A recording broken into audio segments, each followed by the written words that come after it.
e os discípulos de Emaús, que essa história está melhor contada, melhor narrada, com mais detalhes em Lucas, no capítulo 24, versículo 13 ao 35. Lucas nos conta que neste mesmo dia, que é o domingo, o primeiro dia do Senhor, que 2 discípulos caminhavam para uma aldeia, essa aldeia chamada de Emaús. Emaús, para quem não sabe ainda, vem do hebraico Amat, que significa fonte de águas quentes, águas termais, para as pessoas, principalmente os romanos, gostavam de ficar ali naquelas águas quentes e tal. Então, era um povoado rural, que eles chamam de comes, e na época tinha uns 400 habitantes, com casas rústicas, que serviam de morada para os camponeses. Essa Emaús ficava a 11 quilômetros de Jerusalém, como diz nos Evangelhos, 60 estádios. Saindo da cidade santa, é como se fosse para Jericó. No caminho, quem vai para Jericó está Emaús, Jericó fica 16 quilômetros depois, ou seja, 27 quilômetros de Jerusalém. Então, perto de Emaús, tem uma fonte onde, segundo alguns, Jesus teria lavado os pés após uma caminhada, com esses 2 discípulos. Isso aí é a tradição que faz esse comentário. Eram 2 homens que se falavam entre si de tudo que se tinha passado naqueles últimos dias, especialmente na Semana Santa, na Paixão de Cristo.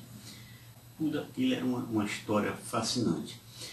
Alguns estudiosos dizem que esses 2 homens faziam parte daqueles 72 que foram enviados por Jesus em missão, para evangelizar, está em Lucas 10:1.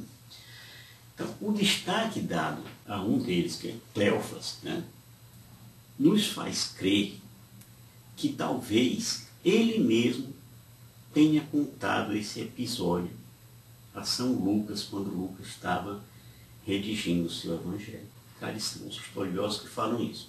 Pois bem, o fato é que enquanto eles iam conversando e discorrendo entre si, o mesmo Jesus, aí em glorificação, ressuscitado, aproximou-se deles e passou a caminhar com eles. Mas os olhos deles estavam ali como que vendados, e por esse motivo eles não reconheceram Jesus.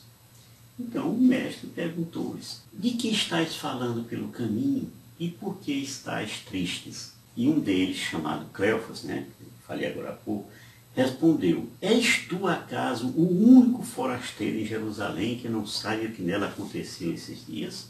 Aí eu faço aqui um pequeno parênteses para explicar novamente essa questão do Cleofas. Eusébio de Cesareia, que foi o autor da história eclesiástica, diz que o outro discípulo era Simeão, e que esse Simeão era filho desse mesmo Cleofas. Isso aí está na história eclesiástica, no tomo 3. E que mais tarde ele foi feito dirigente máximo da igreja de Jerusalém, substituindo Tiago Menor, filho de Alfeu, que foi morto por apedrejamento por ordem do sumo sacerdote chamado Ananos.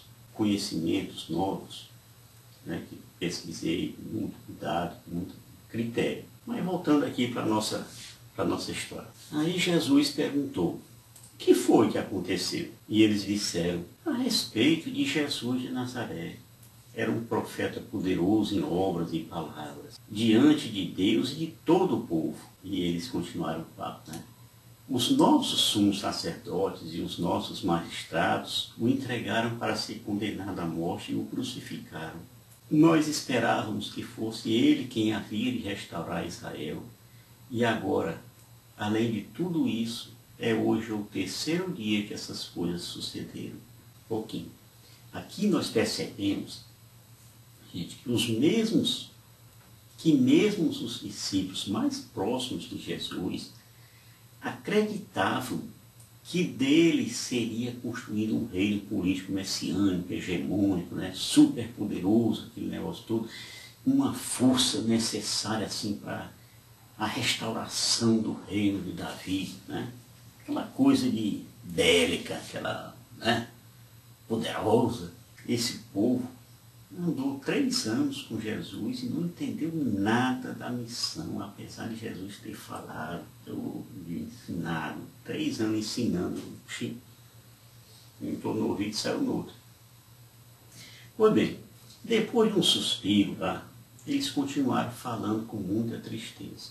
É verdade que algumas mulheres dentre nós nos alarmaram. Elas foram ao sepulcro antes de nascer do sol e, não tendo achado o seu corpo, voltaram, dizendo que tiveram uma visão de anjos, os quais asseguravam que está vivo.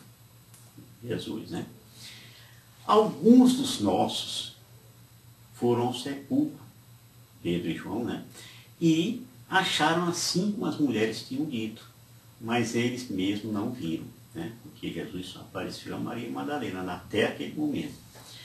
Então, gente, no fundo, eles estavam mesmo transtornados, né? Estavam decepcionados e até com pensamentos meio ruins.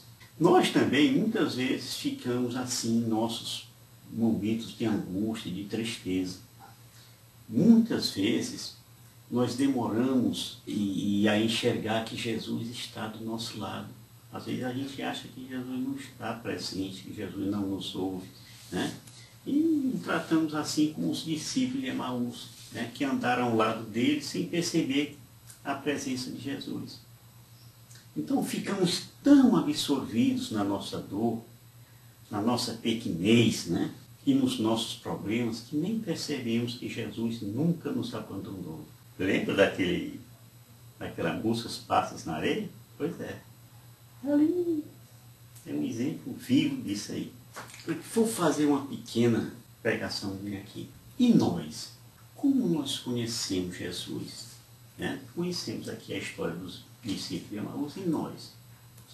Você lembra exatamente o dia, as circunstâncias, as pessoas que estavam com você, né, naquele seminário e tal, o local, a hora desse momento tão lindo e tão inesquecível que foi o seu encontro com o Mestre? Será que não cabe aqui aquele texto? Não se nos abrasava o coração quando ele nos falava pelo caminho? Não somos nós que vamos a Jesus. É ele que nos chama e que caminha conosco. Então, à medida que ele vai falando, a luz da sua palavra vai dissipando a dureza de nossos corações, vai tirando as trevas, vai arrancando as vendas dos nossos olhos. Nosso querido Jesus é um raio de luz que nos desperta a esperança, né? Ele nos abre os olhos, ele nos anima para sentirmos o desejo de recomeçar e correr para avisar os nossos amigos.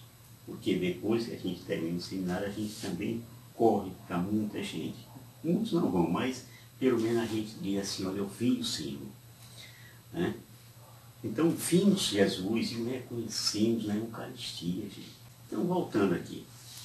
Jesus então disse para eles, ó gente sem inteligência, como sois tardos de coração para crerdes em tudo o que anunciaram os profetas. Porventura não era necessário que Cristo sofresse essas coisas e assim entrasse na sua glória? Então Jesus via seus coraçõezinhos endurecidos, né? Pois tanto a sua paixão, né, como a sua ressurreição foram anunciados por profetas do Antigo Testamento. Então, sem que eles percebessem quem estava falando com eles, né, Jesus continuou dizendo. Então, começando por Moisés, percorrendo todos os profetas, explicava-lhes o que dele se achava dito em todas as Escrituras.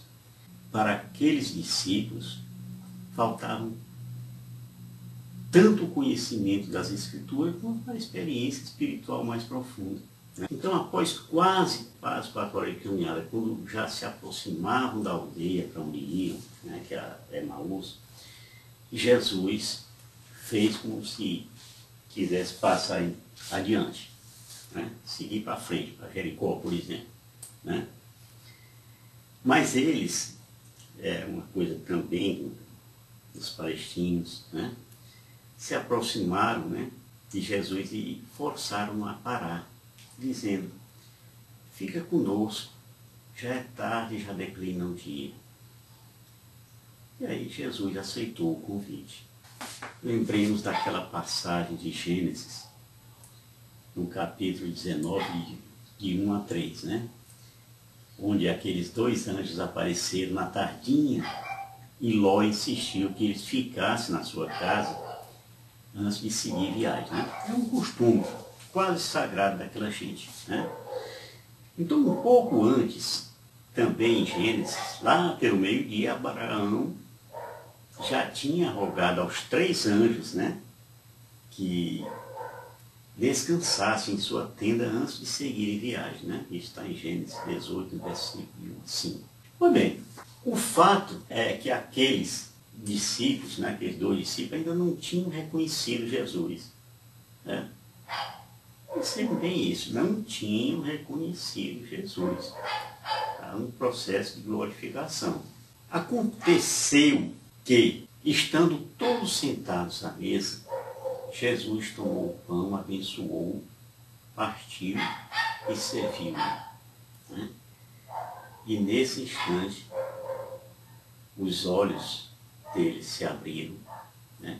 E finalmente reconheceram Jesus. Só que num instante, e eles, completamente atônitos, diziam um para o outro: não se nos abrasava o coração quando ele nos falava pelo caminho e nos explicava as Escrituras? Lembrem que o gesto de Jesus de abençoar e partir o pão foi o mesmo gesto usado por ele na celebração da Santa Ceia. Exceto, é claro, quanto ao uso do vinho, né, que não foi usado naquele momento em Emaús. O fato é que essa espécie de ritual empregado pelo Senhor Jesus foi mais do que solene, né, para não ser confundida, então, com uma simples refeição.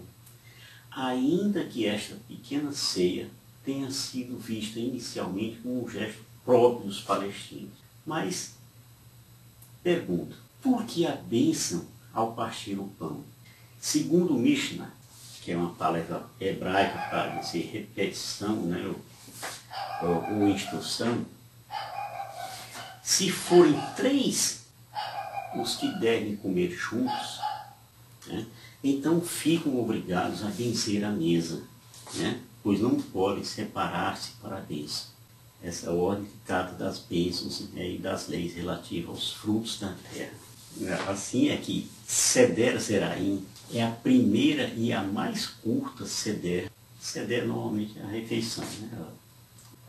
Depois você pesquisa mais, ou então vamos seguir para frente, né?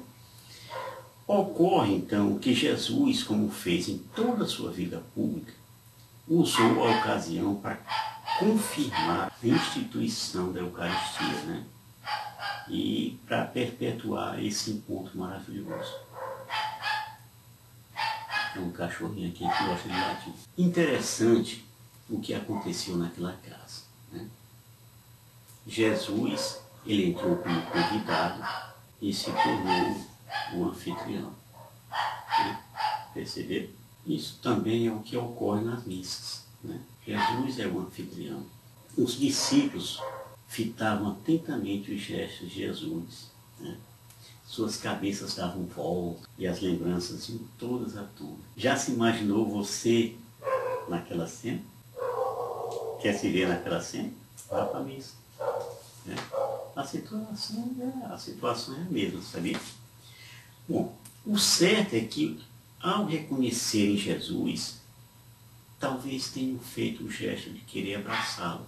Só que antes disso, assim, num relance, Cristo desaparece de suas vistas. Vejam bem, Jesus não partiu, ele desapareceu. Então os discípulos, né, o Cleofas e o Simão, filho dele, levantaram e voltaram rapidamente para Jerusalém. Né?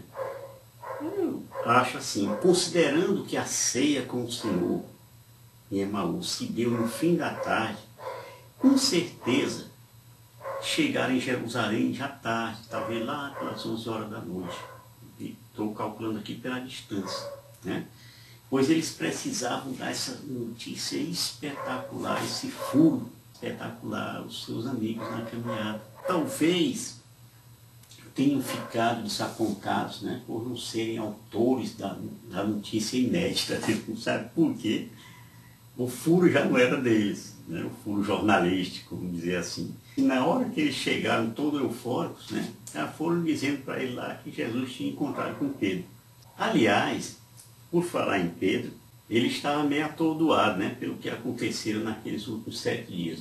Olha que Pedro, vou te falar uma coisa, se tem uma pessoa que passou por um momento aqui de susto, foi Pedro.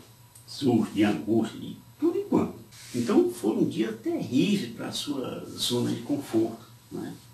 Talvez movido pelo temor e pelo desespero da sua recente solidão, né? Porque ele devia estar andando aí pelas ruas de Jerusalém, até mesmo as escondidas, né? Desconcertado, né? Assim, largado com aquela nova realidade que estava ali. Até uns dias atrás ele andava com o super poderoso Jesus, um homem de prodígio, poderoso em obras, né? E de repente ele estava lá, talvez atrás de algum lugar solitário onde ele pudesse parar um pouco, refletir, se fosse possível isso, e procurar entender o que estava acontecendo. Pois bem, sua vontade era de sumir, né? Como aconteceu até um pouco tempo depois em Roma, né?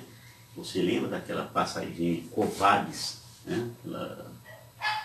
Que é de um autor polonês chamado Henryk Sienkiewicz. De qualquer forma, eu fico imaginando o susto de Pedro. Deve ter sido terrível, né? Pedro ainda duvidava que Jesus ressuscitasse. Aquelas mulheres, será que não estariam sendo histéricas? O fato é que tudo que se lê nessa obra divina tem o dedo e o selo de Deus. Desde o nascimento de Jesus em Belém, a sua vida pública, né, os seus prodígios e milagres, o Calvário, a sua morte e ressurreição. Tudo nesse filme foi escrito, dirigido e vivido por Deus. O que aconteceu depois e ainda está acontecendo é vivido e feito por nós, pobres criaturas humanas, mas ainda assim sob a direção de Deus. Tiago também viu Jesus. Jesus apareceu a Tiago. E essa história está contada na primeira carta aos Coríntios, no capítulo 15, no versículo 7. É preciso entender que o nosso destino segue na direção do Evangelho, né? Pela orientação dele e não para longe dele, mesmo quando lhe voltamos as costas. Ele quer fazer do nosso jeito. Então vamos falar aqui, outra vez, uma pequena pregação. O nosso encontro com Jesus, passado o primeiro momento. Como é que nós reagiríamos? Pois bem, gente, após nosso encontro, num seminário de vida, por exemplo, pela pregação do irmão, né? Ali que você vai como convidado. Então, depois de um certo período de intensa paz, de muito gozo, de muita luz, conhecimento da verdade, etc., após largarmos os velhos hábitos e vícios, né? Quando nos vemos numa vida nova, né, e bastante diferente da vida a que estávamos habituados, começamos, né, uma lua de mel, tendo como esposo a Jesus. Então, esse período tem a mesma duração do nosso compromisso com o Mestre. Para alguns irmãos, esse amor vai esfriando, né, e o rosto de Jesus vai desaparecendo. A gente vai perdendo assim aquele entusiasmo inicial, aquele primeiro amor. Por muitas vezes, no sofrimento da luta contra a vontade da carne, nós também suplicamos: fica conosco, Senhor. Jesus já está agora em seu corpo glorioso, mas até o dia da sua ascensão, ele teria alguma forma corpórea, alguma substância física, uma vez que ele permitiu ser tocado, né? Ele comeu peixe, uma coisa física. Pode ser que o não reconhecimento físico de Jesus indique alguma mutação metafísica, né, em sua pessoa, ou seja, na sua aparência. E que essa transformação tem a ver com com a sua glorificação gradual, né? Em que ele passava para o estado imortal. E tudo isso se completando na sua ascensão e entrada nos céus, né? Quando então ele teria recebido a sua glorificação das mãos do Pai Altíssimo. Terá sido por isso que os discípulos de Emaús não o reconheceram? Terá sido por causa da mudança na sua aparência? Teria sido porque os seus sentidos espirituais estavam de tal forma confusos que não permitiam o reconhecimento de Jesus assim, numa forma espiritual? Ainda, quanto ao abrasamento dos seus corações, como dizia lá o discípulo de Emaús, a experiência deles é semelhante, talvez, à que passou a igreja primitiva, por muitos anos, né? Quando essa igreja primitiva entendeu, meio assim às apalpadelas, né, o significado dos sofrimentos de Jesus, ou seja, de que ele teria de sofrer para receber a glória definitiva. Eles se levantaram na hora que Jesus sumiu e voltaram para Jerusalém. Lá estavam os 11 discípulos e os que com ele estavam, ou seja, não eram só os 11 discípulos, estavam uma multidão de gente lá também, tocada naquela casa lá. Alguns dizem que são 120 pessoas, não sei. Bom, meus irmãos, muitos dos que nos antecederam neste segmento de Cristo creem piamente que o cristianismo não é uma história contada, pregada, de novo contada em momentos diferentes, para assembleias diferentes, né? Para um público diferente, exaltada para pessoas das mais variadas escolaridades, né? Desde o analfabeto até o doutor, dos mais variados níveis econômicos, do pobre, da pobreza extrema, até aquele super rico, né? Super rico. Mas a história de Cristo ressurreto é realmente uma experiência positiva, acontecida na própria vida. Jesus agora estava revestido de uma nova vida, ao lado do Pai, pronto para uma nova função no alto, a qual visa a eliminação do pecado e visa também a nossa salvação. No próximo vídeo nós vamos falar das aparições de Jesus, tá bom? Shalom do Pai.